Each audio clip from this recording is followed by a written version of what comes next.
de TVU Noticias y por supuesto proyectando lo que va a ser este 2024 en materia de precipitaciones y fenómenos climáticos. Y por supuesto nos dirigimos de inmediato a los especialistas de nuestra casa de estudio. Acompáñenos por favor, porque ya está en nuestro estudio el especialista en todo el fenómeno climático, Martín Jacks, por supuesto, entendiendo. Gracias Martín por estar esta oportunidad con nosotros esta noche. Y claro, hay bastantes dudas en la casa y por supuesto dentro de lo que va a ser este 2024, porque el 2023 nos sorprendió con bastantes cosas, con bastantes precipitaciones e inundaciones en algunos sectores de nuestra región y bueno, gran parte del centro-sur del país. ¿Cómo se proyecta, Martín, para este 2024?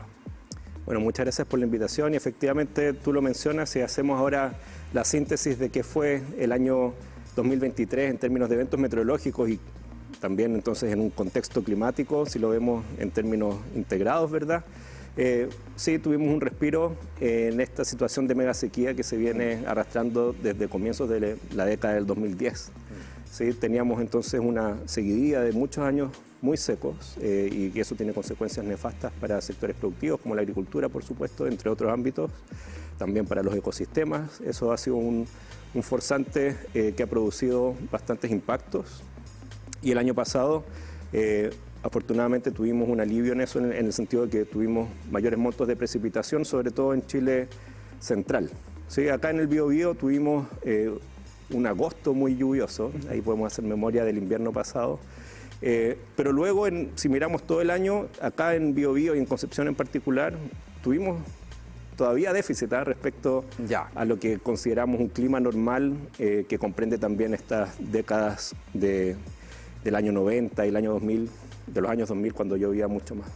Así que eso en parte se debió justamente a que tuvimos un año de El Niño, este famoso fenómeno climático que tiene incidencias particularmente en la precipitación en Chile centro-sur, en la primavera y en el invierno.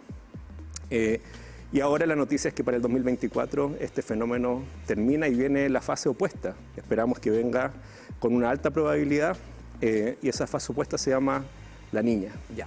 Que son condiciones frías en el Pacífico tropical y que afectan de la forma contraria, es decir que si eso se consolida ya para el invierno, que es poco probable, pero para la primavera es mucho más probable, vamos a tener una primavera que va a ser seca. Y bien helada.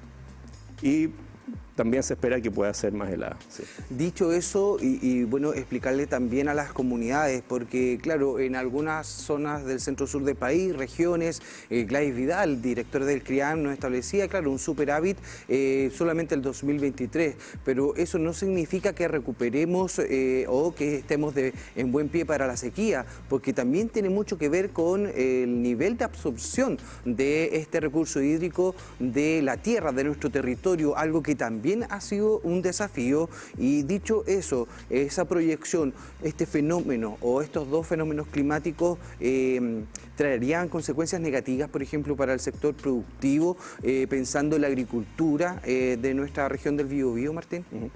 Mira, en realidad el clima de Chile históricamente ha estado determinado por este cambio entre fases del Niño y la Niña.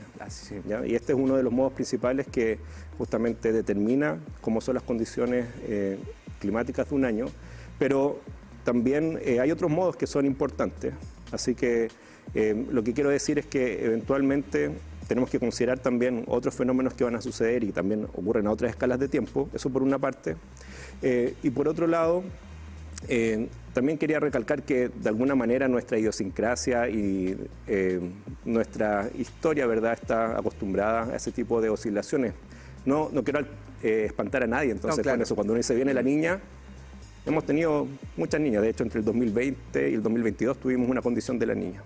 Lo que es particularmente preocupante en el caso de la niña es que justamente como yo mencionaba, las condiciones de precipitación son deficitarias y si consideramos que estamos en esta década, ¿verdad?, muy larga, de muchos años con déficit de precipitación, eso es nefasto en términos de poder recuperarnos de esta mega sequía. Y como decía la colega Gladys, justamente, para poder recuperarse de una mega sequía, no basta con un año que sea relativamente menos deficitario, ¿sí? O incluso un año de superávit. Así como una golondrina no hace la primavera, un año de más lluvia no termina con una mega sequía, porque necesitamos recargar los acuíferos. Y esas son escalas más largas de tiempo y necesitamos entonces una secuencia de varios años lluviosos para ello. Claro, y como hemos visto también en trabajos científicos de la Universidad de Concepción, son estrategias a largo plazo que determinan muchos factores también que involucran, por supuesto, el éxito de eso y también ahí los esfuerzos que se redoblan, por supuesto, para detener un poco esta mega sequía. Martín, a nivel internacional, la Organización de las Naciones Unidas e incluso la Organización Mundial de la Salud también ha establecido alertas para varios países en torno a la crisis climática. Al parecer ya estamos dejando de hablar de cambio climático y ya se acentúa este concepto que pone mucho más alerta o en letras mayúsculas la preocupación de los estados con su clima. Sí, ahí entonces tenemos una distinción clara entre cuál es la variabilidad natural del clima y cuando hablamos del niño y la niña estamos hablando de un fenómeno que se llama el Niño Oscilación del Sur. Y eso es un modo de variabilidad natural del clima. Siempre ha variado el clima de esa manera. Pero cuando hablamos del calentamiento global, ¿sí?, tiene que ver con cómo nosotros como seres humanos perturbamos el clima. ¿Ya? Entonces, en condiciones del Niño, el planeta entero está más cálido. Y eso porque el océano Pacífico tropical se calienta, pero tiene la capacidad de calentar todo el planeta.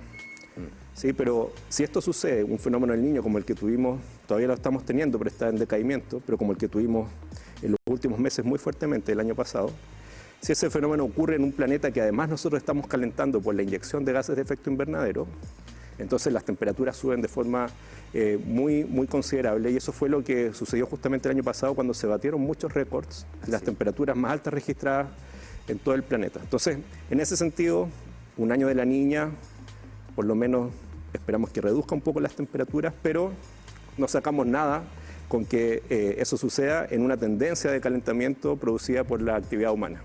¿Ya? Y justamente ahí está este concepto de crisis climática. Bueno, y a buena hora Chile entonces hace un par de años viene con esta estrategia local de sostenibilidad, aumentando también el presupuesto y la inversión de empresas con energías más limpias, teniendo en consideración este tipo de eventos de cambio climático.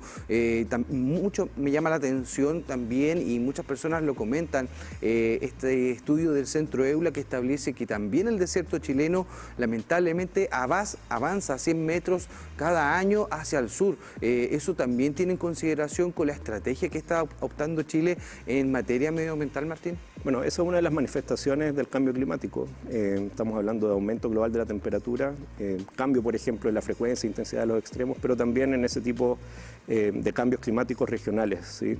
La desertificación es una manifestación de ello. Para evitar eso, no basta en que nos enfoquemos solamente regionalmente o nacionalmente en tratar de adaptarnos a cómo funciona este cambio climático. Lo que tenemos que hacer es, por una parte, sí, hacernos responsables de la adaptación, porque es una realidad, pero tenemos que también hacer esfuerzos globales de mitigación.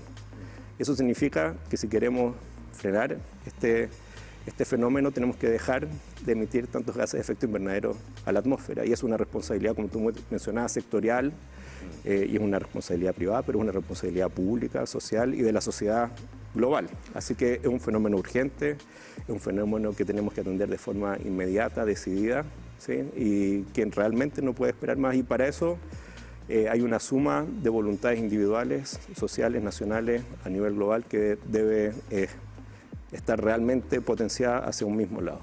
Perfecto, sí, bueno, ahí están entonces todas las dudas y respuestas de Martín, por supuesto entendiendo lo que es este tipo de fenómenos y lo importante también que es que las comunidades, como veíamos algunos minutos, Comisión Nacional de Riego, perfeccionando esto, cuidando el recurso hídrico con las agricultoras, algo muy de la mano entonces con la sostenibilidad.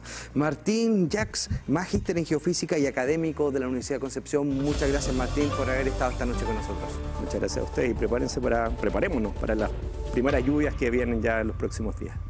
Muchas gracias Martín y por supuesto vamos a prepararnos, usted ya lo escuchó, siga las recomendaciones de los especialistas. Hacemos una pausa y ya volvemos.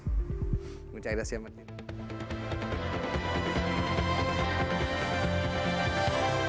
TVU Noticias Central.